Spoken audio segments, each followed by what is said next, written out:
Physics example 10.1 The two thigh bones TLE Menstreach of cross-sectional area 10 cc Sapo the upper part of a humature body of mass 40 kilograms estimate the average pressure sustained by the femurs. This element of area corresponding to the normal forces F underscore alpha F and F underscore A shown in Fig. 10.2 on the faces BEFC, ADFC and ADEB denoted by A underscore omega, A underscore L, and A underscore epsilon, respectively. Then answer total cross-sectional area of the femurs is A equals 2 asterisk 10 C asterisk M caret 2 equals 20 asterisk 10 caret 4 asterisk M caret 2. The force acting on them is F equals 40 kg WT equals 400, taking GG equals 10 meters asterisk S caret 2. This force is acting vertically and hence normally on the femurs. Thus, the average pressure is the French scientist Blaise Pascal observed that the pressure in a fluid at rest is the same at all points if they are at the same height. This fact hence, pressure exerted is same in all directions in a fluid at rest.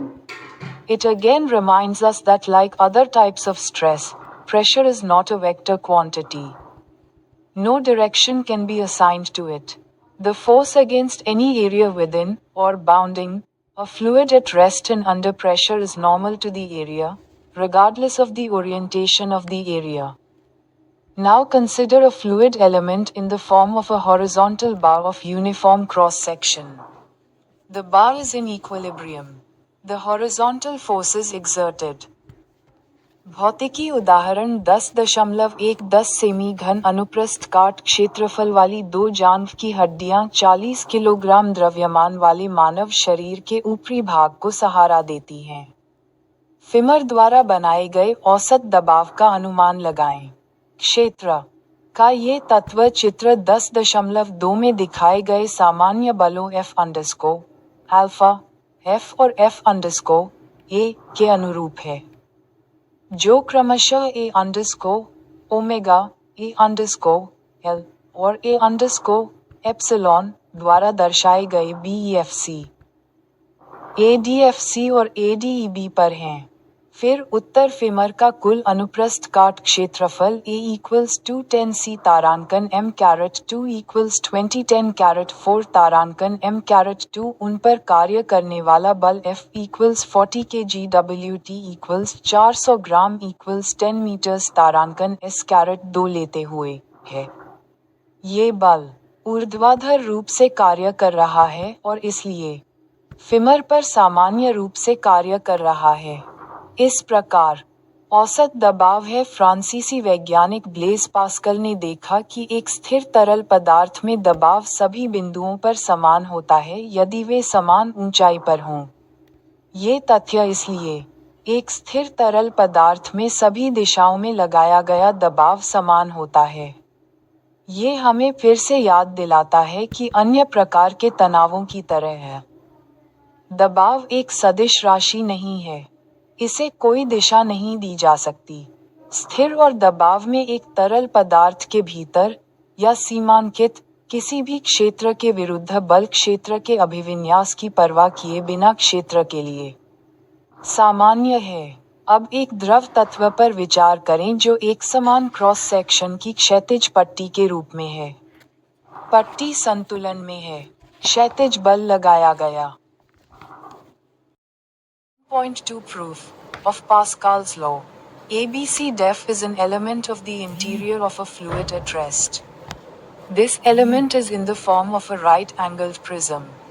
The element is small so that the effect of gravity can be ignored, but it has been enlarged for the sake of clarity. Fig. 10.2 shows an element in the interior of a fluid at rest.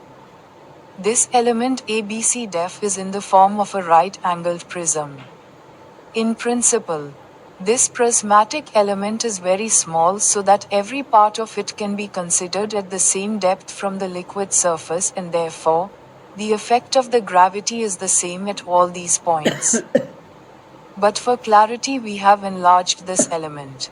The forces on this element are those exerted by the rest of the fluid, and they must be normal to the surfaces of the element as discussed above. Thus, the fluid exerts pressures acting on it. Hence, in the absence of flow, the pressure in the fluid must be same everywhere in a horizontal plane. 10.2.2 Variation of pressure with depth. Consider a fluid at rest in a container. In Fig. 10.3.1 is at height h above a point 2. The pressures at points 1 and 2 are P_1 and P_3, respectively. Consider a cylindrical element fluid having area of base A and height h. As the fluid is at rest, the resultant horizontal forces should be zero and the resultant vertical forces should balance the weight of the element. The forces acting in the vertical direction are due to the fluid pressure at the top, P_1, *A, acting downward, at the bottom, P_X, *A, acting upward. If mg is weight of the fluid in the cylinder, we have P_2, P_1. *A equals mg, 10.5, mass density of the fluid. क्षेत्र 10.2 pascal के नियम का प्रमाण. ABCDEF एक विराम अवस्था में द्रव के आंतरिक भाग का एक तत्व है. ये तत्व समकोण प्रिज्म के रूप में है. ये तत्व इतना छोटा है कि गुरुत्वाकर्षण के प्रभाव को अनदेखा किया जा सकता है, लेकिन स्पष्टता के लिए इसे बड़ा किया गया है. चित्र 10.2 एक विराम अवस्था में द्रव के आंतरिक भाग में एक तत्व को दर्शाता है. ये तत्व ABCDEF एक समकोण प्रिज्म के रूप में है. सिद्धांत रूप में, ये प्रिज्मीय तत्व बहुत छोटा है ताकि इसके प्रत्येक भाग को द्रव की सतह से समान गहराई पर माना जा सके, और इसलिए इन सभी बिंदुओं पर गुरुत्वाकर्षण का प्रभाव समान है. लेकिन स्पष्टता के लिए हमने इस तत्व को बड़ा किया है. इस तत्व पर बल बाकी द्रव द्वारा लगाए गए बल हैं, और उन्हें तत्व की सतहों के लिए सामान्य होना चाहिए, जैसा कि ऊपर चर्चा की गई है. इस प्रकार, द्रव उस पर कार्य करने वाले दबाव डालता है. इसलिए प्रवाह की अनुपस्थिति में द्रव में दबाव क्षैतिज तल में हर जगह समान होना चाहिए.